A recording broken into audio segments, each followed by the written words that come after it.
ലിവറിൻ്റെ ചുറ്റും കൊഴുപ്പ് അടിയുന്ന ഒരവസ്ഥയാണ് ഫാറ്റി ലിവർ എന്ന് പറയുന്നത്. ഏറ്റവും കൂടുതൽ കൊഴുപ്പിൻ്റെ മെറ്റബോളിസം നടക്കുന്നത് അതുണ്ടാക്കുന്നത് ലിവറിലാണ്.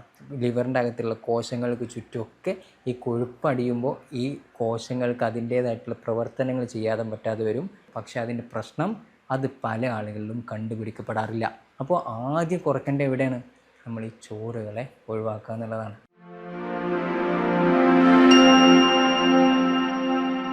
അസ്സലാമു അലൈക്കും വറഹ്മത്തുള്ളാഹി. ഡോക്ടർ മുഹമ്മദ് ഷിബ്ലിയാണ്. നമ്മളിന്ന് സംസാരിക്കാൻ പോകുന്നത് കേരളത്തിൽ മലയാളികൾക്ക് ഏറ്റവും കൂടുതൽ എന്ന് പറയാൻ പറ്റുന്ന രീതിയിൽ തന്നെ കാണപ്പെടുന്ന ഒരു അസുഖമാണ് ഫാറ്റി ലിവർ എന്ന് പറയുന്നത്. അതിനുള്ള പരിഹാരം എന്താണ്? ഈ ഫാറ്റി ലിവർ എന്തുകൊണ്ട് ഇത് വരുന്നു, എങ്ങനെയൊക്കെ നമുക്കത് മാറ്റിയെടുക്കാം, അതിനുള്ള നല്ലൊരു ഒറ്റമൂലിയും ഞാൻ അവസാനം പറഞ്ഞു തരുന്നുണ്ട്. നിങ്ങൾക്ക് വീട്ടിൽ നിന്ന് തന്നെ ചെയ്ത് മാറ്റാൻ പറ്റിയ. അപ്പോൾ ആദ്യം തന്നെ എന്താണ് ഈ ഫാറ്റി ലിവർ എന്ന് പറഞ്ഞുതരാം. ഫാറ്റി ലിവർ എന്ന് പറഞ്ഞാൽ അതിൻ്റെ പേര് സൂചിപ്പിക്കുന്ന പോലെ തന്നെ ലിവറിൻ്റെ ചുറ്റും കൊഴുപ്പ് അടിയുന്ന ഒരവസ്ഥയാണ് ഫാറ്റി ലിവർ എന്ന് പറയുന്നത്. അപ്പോൾ എന്തുകൊണ്ട് ഈ കൊഴുപ്പ് ലിവറിൻ്റെ പുറത്ത് പോയി അടിയുന്നു? അല്ലേ, നമ്മൾ കഴിക്കുന്ന ഭക്ഷണത്തിൽ അമിതമായിട്ടുള്ള പഞ്ചസാരയുടെ ഉപയോഗം, അമിതമായിട്ട് കൊഴുപ്പ് വരിക എന്നുള്ള അവസ്ഥ വരുമ്പോൾ നമ്മുടെ ശരീരം ഈ കൊഴുപ്പിനൊക്കെ ഭയങ്കര ഒരു എനർജി സോഴ്സ്, ഊർജത്തിന് വേണ്ടിയുള്ള ഒരു സ്രോതസ്സായിട്ട് പരിഗണിക്കുന്ന ഒരു സാധനമാണ് ഈ കൊഴുപ്പ്. അതിനെ ശേഖരിച്ച് വെക്കാൻ വേണ്ടിയിട്ട് ശ്രമിക്കും. ഈ ശേഖരിച്ച് വെക്കുന്നതിൻ്റെ ഭാഗമായിട്ട് നമ്മുടെ ശരീരത്തിൽ അവിടെയും ഇവിടെയൊക്കെ കൊണ്ടുപോയിടും. അതിൻ്റെ തന്നെ ഏറ്റവും കൂടുതൽ കൊഴുപ്പിൻ്റെ മെറ്റബോളിസം നടക്കുന്നത് അതുണ്ടാക്കുന്നത് ലിവറിലാണ്. അപ്പോൾ അതിലുള്ള തകരാറുകൾ മൂലം ഓവറായിട്ട് നമ്മൾ ഈ ഷുഗറും കൊഴുപ്പും കഴിക്കുമ്പോൾ ഈ ഫാറ്റി ലിവർ എന്നുള്ള കണ്ടീഷനിലേക്ക് അത് മാറുന്നു എന്നുള്ളതാണ്. ലിവറിൻ്റെ അകത്തുള്ള കോശങ്ങൾക്ക് ചുറ്റുമൊക്കെ ഈ കൊഴുപ്പടിയുമ്പോൾ ഈ കോശങ്ങൾക്ക് അതിൻ്റേതായിട്ടുള്ള പ്രവർത്തനങ്ങൾ ചെയ്യാതെ പറ്റാതെ വരും. അങ്ങനെയാണ് ഈ ഫാറ്റി ലിവർ പ്രശ്നങ്ങൾ ഉണ്ടാക്കുന്നത്. എന്നാൽ ഇതിൻ്റെ യാഥാർത്ഥ്യം എന്ന് പറയുന്നത് ഈ ഫാറ്റി ലിവർ ഒരു പ്രശ്നം ഉണ്ടാക്കുന്ന അവസ്ഥയിലേക്ക് പോകുന്നത് ഒരു 6-8% ഉണ്ടാകുള്ളൂ. പക്ഷേ അതിൻ്റെ പ്രശ്നം അത് പല ആളുകളിലും കണ്ടുപിടിക്കപ്പെടാറില്ല. ഒരു വലിയ ശതമാനം ആളുകളിലും ഈ ഫാറ്റി ലിവർ ഉണ്ടെന്ന് കണ്ടെത്തുന്നത് എന്തെങ്കിലും വേറെ ആവശ്യങ്ങൾക്ക് വേണ്ടി വയറ് സ്കാൻ ചെയ്യുമ്പോഴാണ്. ഗ്രേഡ് 1 ഉണ്ടാവും, ചിലർക്ക് ഗ്രേഡ് 2 ഉണ്ടാവും, അങ്ങനെ പല പല ഗ്രേഡിലുണ്ടാവും. അപ്പോൾ എന്താണ് ഈ ഗ്രേഡ് 1, 2 എന്നൊക്കെ അറിയോ? ഗ്രേഡ് 1 എന്ന് പറഞ്ഞാൽ സ്റ്റാർട്ടിങ് ടു എൻ്റെ പ്രോഗ്രസ് നമുക്ക് അറിയാം. അതിൻ്റെ പാത്തോളജിക്കൽ വേർഷൻ ഒന്നും ചിലപ്പോൾ നിങ്ങൾക്ക് പറഞ്ഞാൽ മനസ്സിലാക്കാൻ ഞാൻ സിമ്പിളായിട്ട് പറഞ്ഞുതരാം. അപ്പോൾ ഗ്രേഡ് 1 എന്ന് പറയുന്ന അവസ്ഥയിൽ നമുക്ക് വലിയ പേടിക്കേണ്ട ഒരു ആവശ്യമില്ല. നമ്മൾ കറക്റ്റ് നമ്മുടെ ഫുഡ് നിയന്ത്രിക്കുക, വ്യായാമം ചെയ്യുക, ജീവിതശൈലിയിൽ നല്ല മാറ്റം വരുത്തിയാൽ കംപ്ലീറ്റ് ആയിട്ട് നമുക്ക് മാറ്റിയെടുക്കാൻ പറ്റും ഗ്രേഡ് 1 എന്ന് പറയുന്നത്. അതിന് എന്താ ചെയ്യേണ്ടതെന്ന് ഞാൻ അടുത്ത് പറയുന്നുണ്ട്. ഇനി ഗ്രേഡ് 2 എന്ന് പറയുന്നത് ഒന്നുകൂടി അഡ്വാൻസ്ഡായി. അവിടെ നമുക്ക് ഒരു മെഡിസിൻ്റെ സപ്പോർട്ടും കൂടി ഉണ്ടാകുന്നത് നല്ലതാണ്. മെഡിസിനും വേണം, പ്ലസ് ഞാൻ ഈ പറഞ്ഞ ഡയറ്റും കാര്യങ്ങളൊക്കെ നന്നായിട്ട് നോക്കണം. ഇനി ഗ്രേഡ് 3യിലേക്ക് പോകുമ്പോൾ അത് സിറോസിസിലേക്ക്, അടുത്ത സിറോസിസ് എന്ന് പറഞ്ഞ കണ്ടീഷനിലേക്ക് പോകാനുള്ള സാധ്യത വളരെ കൂടുതലാണ്. കാരണം നമ്മുടെ ഈ ഇഞ്ചുറി, ഇതൊരു ഫാറ്റ് വന്നിട്ട് ഈ കോശങ്ങളിലേക്കുള്ള പ്രശ്നങ്ങൾ ഉണ്ടാക്കുമ്പോൾ അവിടെ ഒരു ഇഞ്ചുറി പറ്റുമ്പോൾ നമ്മുടെ ഈ ലിവറിൻ്റെ അകത്ത് സ്കാറിങ് വരും. സ്കാറിങ് എന്ന് പറഞ്ഞാൽ നമ്മൾ മുറിവൊക്കെ ഉണ്ടായി കഴിഞ്ഞാൽ അവിടെ കട്ടിപ്പ് വരില്ലേ, നമ്മൾ മുറിപ്പാട് എന്നൊക്കെ പറയുന്നത്, അതുപോലുള്ളൊരു സംഭവം അവിടെ നടക്കും. അതിൻ്റെ ഒരു തരം കട്ടിപ്പ്, നമ്മൾ ലിവർ കട്ടിയായിട്ട് മാറുക, കുടുകുടുകൂടാ കുറേ കുമിളകൾ എന്ന് പറയാൻ പറ്റില്ല, കട്ടിയുള്ള ചെറിയ ചെറിയ മുഴകളുള്ളൊരവസ്ഥയിലേക്ക് ലിവർ മാറുന്ന അവസ്ഥയിലേക്ക്, സിറോസിസ് എന്ന് പറഞ്ഞ അവസ്ഥയിലേക്ക് അത് പോകുന്നു. അതിലേക്ക് എത്തിക്കഴിഞ്ഞാൽ പിന്നെ അത് ഇറിവേഴ്സിബിൾ എന്നുള്ളൊരു കണ്ടീഷനിലേക്ക് മാറും. തിരിച്ച് കൊണ്ടുവരാമെന്ന് പറഞ്ഞാൽ സാധ്യമല്ല എന്ന് തന്നെ പറയാൻ പറ്റും. അപ്പോൾ അതാണെന്ത് ഈ ഒരു ഫാറ്റി ലിവറിൻ്റെ അങ്ങേയറ്റം, ഈ തല മുതൽ ആ തല വരെയുള്ള കണ്ടീഷൻ എന്ന് പറയുന്നത്. അപ്പോൾ ഇതിനൊക്കെ ഇപ്പോൾ മനസ്സിലായല്ലോ ഫാറ്റി ലിവർ എന്താണെന്നുള്ളത്. ഇനി ഇത് എന്തുകൊണ്ട് വരുന്നു? ഞാൻ നേരത്തെ പറഞ്ഞ പോലെ തന്നെ അമിതമായിട്ടുള്ള ഷുഗറിൻ്റെ, ചോറിൻ്റെ ഉപയോഗം. നമ്മൾ മലയാളികളുടെ ഏറ്റവും പ്രിയപ്പെട്ട സാധനമാണ് ഈ ചോറ് എന്ന് പറയുന്നത്. 3 നേരവും അരിഭക്ഷണമാണ് കഴിക്കുന്നത്. ഇത് കാരണം തന്നെയാണ് നമ്മൾ മലയാളികൾക്ക് ഇത്രയും കൂടുതൽ ഈ ഒരു ഫാറ്റി ലിവറിൻ്റെ ബുദ്ധിമുട്ട് വരുന്നത്. അപ്പോൾ ആദ്യം കുറയ്ക്കേണ്ട എവിടെയാണ്? നമ്മൾ ഈ ചോറുകളെ ഒഴിവാക്കുക എന്നുള്ളതാണ്. ഈ അവസാനത്തേക്ക് പറഞ്ഞത് എന്തൊക്കെ ചെയ്യേണ്ടതെന്നുള്ളത്.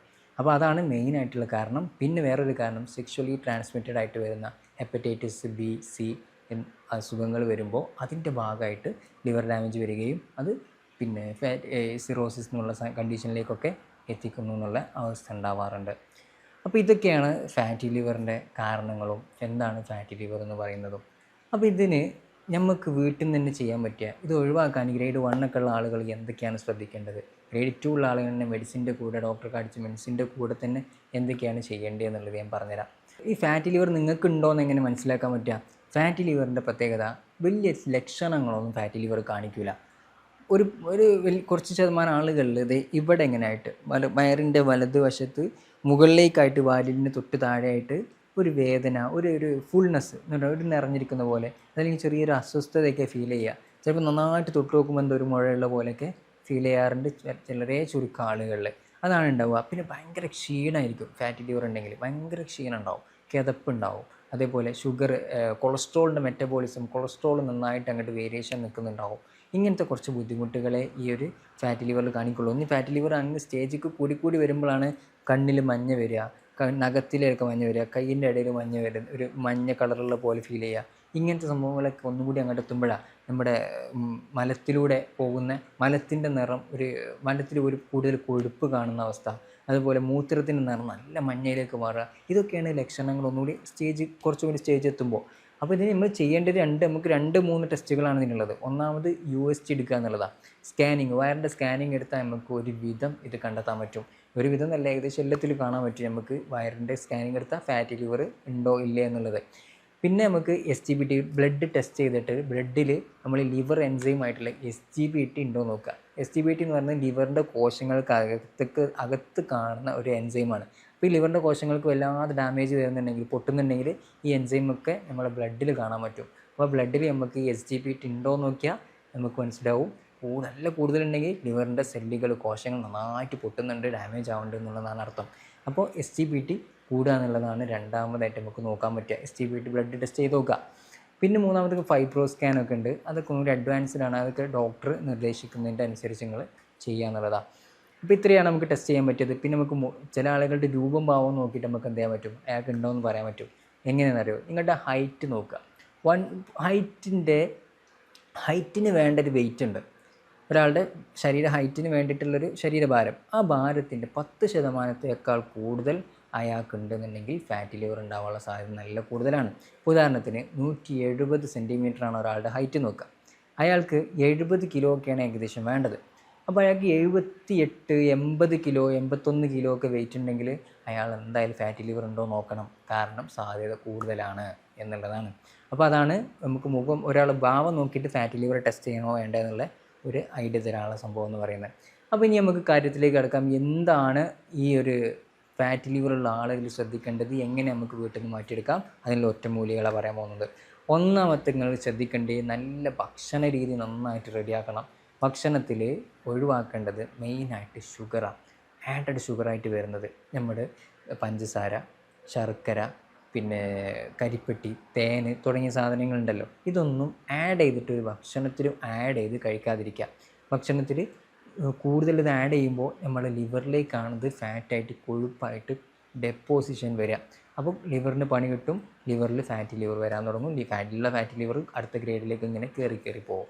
അപ്പോൾ ആദ്യം നിങ്ങൾ ഒഴിവാക്കേണ്ടത് ഷുഗർ. രണ്ടാമത്തെ നിങ്ങൾ ഒഴിവാക്കേണ്ടത് ചോറ്. ഞാൻ പറഞ്ഞു, നമ്മൾ ഈ പാത്രക്കണക്കിന് ചോറ് കഴിക്കുന്നത് ഒഴിവാക്കുക. ഒരു നേരം ആക്കുക. ഒരു നേരം, ഉച്ചയ്ക്ക് ഒരു നേരത്ത് ഒരു പ്ലേറ്റിൻ്റെ 1/4 ഭാഗത്ത് നമ്മൾ ചോറ് കഴിക്കുക എന്നുള്ളതാണ്. അത്ര കഴിക്കാൻ പാടുള്ളൂ. ബാക്കി പച്ചക്കറി വേണം, ചിക്കന് കഴിച്ചോളി, പ്രോട്ടീൻ കഴിച്ചോളി, വലിയ കുഴപ്പമില്ല കേട്ടോ. പ്രോട്ടീനുള്ള ഭക്ഷണങ്ങൾ, മുട്ട കഴിക്കാം, ഇതൊക്കെ കഴിക്കാം കേട്ടോ. പിന്നെ പണ്ടുള്ള വിശ്വാസമായിരുന്നു നമുക്ക് കൊഴുപ്പ് കൂടുതൽ കഴിക്കുന്നതുകൊണ്ടാണ് നമുക്ക് ഈ ഫാറ്റി ലിവർ വരുന്നത് എന്നുള്ളത്. അങ്ങനെ കൊഴുപ്പിനേക്കാൾ പ്രാധാന്യം ഈ കാർബോഹൈഡ്രേറ്റും ഷുഗറും ഒക്കെ കഴിക്കുന്നതുകൊണ്ടാണെന്നുള്ളതാണ് ഏറ്റവും ലേറ്റസ്റ്റ് ആയിട്ടുള്ള പഠനങ്ങൾ വരുന്നത് കേട്ടോ. അപ്പോൾ കൊഴുപ്പ് കഴിക്കണം എന്നല്ല, പക്ഷേ കൊഴുപ്പിനേക്കാൾ ഡേഞ്ചർ ഏതാണ്? ഈ കാർബോഹൈഡ്രേറ്റും ഷുഗറൊക്കെയാണ്. അപ്പോൾ കൊഴുപ്പ് കുറയ്ക്കുക, മറ്റത് കംപ്ലീറ്റ് ആയിട്ട് ഒഴിവാക്കാൻ പറ്റുന്നത്ര ഒഴിവാക്കുക എന്നുള്ളതാണ്. പിന്നെ മൂന്നാമത്തെ ഒരു വിഷയം ട്രാൻസ് ഫാറ്റുകൾ. ഈ ട്രാൻസ് ഫാറ്റുകൾ ഇതിലാണ് കാണുന്നത്. നമ്മുടെ ബേക്കറികളിൽ, പാസ്ട്രീസ്, അതേപോലെ നമ്മുടെ ഈ റിഫൈൻഡ് ആയിട്ട് വരുന്ന സൺഫ്ലവർ ഓയിലില്ലേ, സൺഫ്ലവർ ഓയിൽ, പാം ഓയിൽ, നമ്മുടെ നാട്ടിൽ കിട്ടുന്ന റിഫൈൻഡ് ഓയിലാണ്.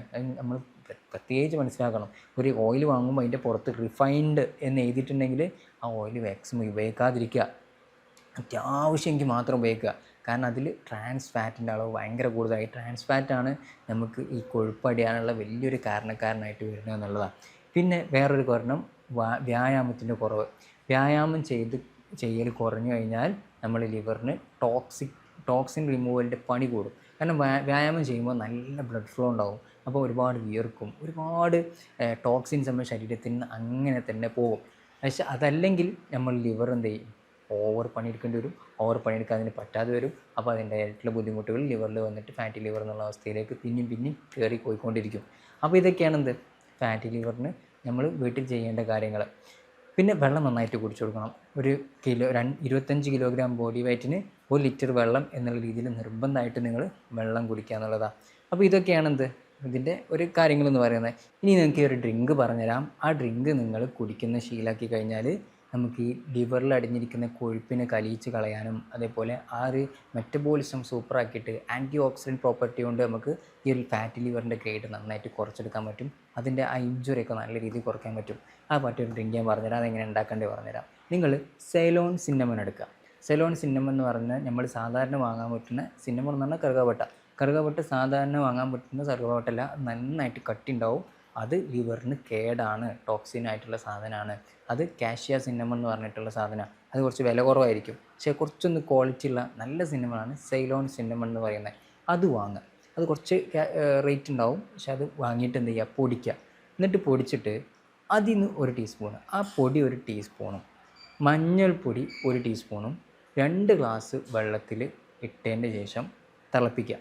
അങ്ങനെ അത് വെള്ളം ഇങ്ങനെ തിളച്ച് വരുമ്പോൾ അതിലേക്ക് ഒരു ഗ്രീൻ ടീൻ്റെ ബാഗ് ഒന്ന് എന്ത് ചെയ്യുക, ഒരു 30 സെക്കൻഡ് 1 മിനിറ്റോളം ഒന്ന് ഇട്ട് വെക്കുക. കൂടുതൽ നേരം ഇട്ട് വെക്കേണ്ട ആവശ്യമില്ല. ഒരു 30 സെക്കൻഡ് നേരം ഇട്ട് വെച്ചതിന് ശേഷം അത് എടുത്ത് ഒഴിവാക്കുക. എന്നിട്ട് ഇത് നിങ്ങൾ രാവിലെയും രാത്രിയും ഭക്ഷണത്തിന് ശേഷം വെറും വയറ്റിൽ കഴിക്കരുത്. ഭക്ഷണം കഴിച്ച് ഒരു അരമണിക്കൂർ 15 മിനിറ്റ് കഴിഞ്ഞതിന് ശേഷം നിങ്ങൾ എന്ത് ചെയ്യുക, ഇത് കുടിക്കുക കേട്ടോ. 1 ഗ്ലാസ് രാവിലെയും കുടിക്കുക, വൈകുന്നേരം 1 ഗ്ലാസ് ഈ ഒരു ഡ്രിങ്ക് കുടിച്ചു കഴിഞ്ഞാൽ നമുക്ക് ഈ ഒരു കൊഴുപ്പ് കുറയാൻ നല്ല രീതിയിൽ ഹെൽപ്പ് ചെയ്യും എന്നുള്ളതാണ്. ഈ ഒരു ഡ്രിങ്ക് മാത്രം ആശ്രയിച്ചിരിക്കാനേ പാടില്ല. ഡോക്ടറെ കണ്ടതിന് ശേഷം ഡോക്ടറുടെ ഇൻസ്ട്രക്ഷൻ അനുസരിച്ച് മാത്രമേ ഇങ്ങനത്തെ ഡ്രിങ്കുകളൊക്കെ കുടിക്കാവൂ. കാരണം നമ്മൾ വീട്ടിൽ നിന്ന് തന്നെ ചെയ്യാമെന്ന് പറയുമ്പോഴും ഡോക്ടറോട് ചോദിക്കണം. നിങ്ങൾ ഡോക്ടറെ കണ്ടിട്ട് ഡോക്ടറെ എനിക്ക് ഇങ്ങനെ ഡ്രിങ്ക് ചെയ്യാൻ കേട്ടു, ഇതെനിക്ക് കുടിക്കാൻ പറ്റുമോ എന്ന് ചോദിച്ചതിൻ്റെ ശേഷം കുടിക്കുന്നതാണ് ഏറ്റവും ബെറ്റർ. കാരണം ഓരോരുത്തരുടെ അവസ്ഥയും വ്യത്യാസമായിരിക്കും. ഇപ്പോൾ ഇങ്ങനെ യൂട്യൂബിലൊക്കെ പറയുമ്പോൾ നമുക്ക് ഇങ്ങനെ പറയാൻ പറ്റുള്ളൂ, കാരണം ജനറലൈസ്ഡ് ചെയ്തിട്ട് ഇത് കഴിച്ചാൽ പ്രശ്നമൊന്നുമില്ല, പക്ഷേ എങ്കിലും നിങ്ങൾ ഡോക്ടറോട് ചോദിച്ചതിന് ശേഷം കുടിക്കുന്നതാണ് ഏറ്റവും ബെറ്റർ കേട്ടോ. ഈ ഫാറ്റി ലിവറിൻ്റെ കേസിലാണെങ്കിൽ പ്രത്യേകിച്ചും നിങ്ങൾ ഡോക്ടറെ കണ്ട് ഫസ്റ്റ് ഫാറ്റ് ഗ്രേഡ് 2 ഒക്കെ ആണെങ്കിൽ മെഡിസിനോട് കൂടെയാണ് ഇതൊക്കെ കഴിക്കേണ്ടത്. അപ്പോൾ നമുക്ക് പെട്ടെന്ന് ഇത് നോർമലാക്കി എടുക്കാൻ പറ്റുന്നുള്ളതാണ്. അപ്പോൾ ഇത്രയും കാര്യങ്ങളാണ് ഫാറ്റി ലിവറിൻ്റെ കാര്യത്തിൽ നമുക്ക് പറയാനുള്ളത്. ഇനി നല്ല ട്രീറ്റ്മെൻറ്റ് നമുക്ക് ഹോമിയോപ്പതി തന്നെ ലഭ്യമാണ്. നിങ്ങൾ അടുത്തുള്ള ഹോമിയോ ഡോക്ടറെ കാണിക്കുക. ഇതെല്ലാം നമുക്കിവിടെ ഒരുപാട് ഡോക്ടേഴ്സ്, ഞാനടക്കം ഒരുപാട് ഡോക്ടേഴ്സ് മിസ്രിയ ഹെൽത്ത് കെയറിലുണ്ട്. ഇവിടെ കൺസൾട്ടേഷൻ വേണമെങ്കിൽ എനിക്ക് കാണുന്ന നമ്പറിൽ കോൺടാക്ട് ചെയ്യാൻ പറ്റും. അങ്ങനെയൊക്കെ ചെയ്യാം. നമ്മളെ ഹെൽപ്പ് ചെയ്യാൻ വേണ്ടിയിട്ട് മാത്രം ഇവിടെ വലിയൊരു ടീം തന്നെ ഉണ്ട് കേട്ടോ. അപ്പോൾ എല്ലാവർക്കും വേണ്ടിയിട്ട് ഷെയർ ചെയ്ത് കൊടുക്കുക, അതെല്ലാവർക്കും എത്തിച്ചു കൊടുക്കുക. ഒരുപാട് പേർക്ക് ഉപകാരപ്പെടുന്ന വീഡിയോ ആണ്. അപ്പോൾ എല്ലാവർക്കും ഷെയർ ചെയ്ത് കൊടുക്കുക. ഞാൻ doctor Muhammad Shibili, Misriya health care, Pookkottur, Malappuram ജില്ല.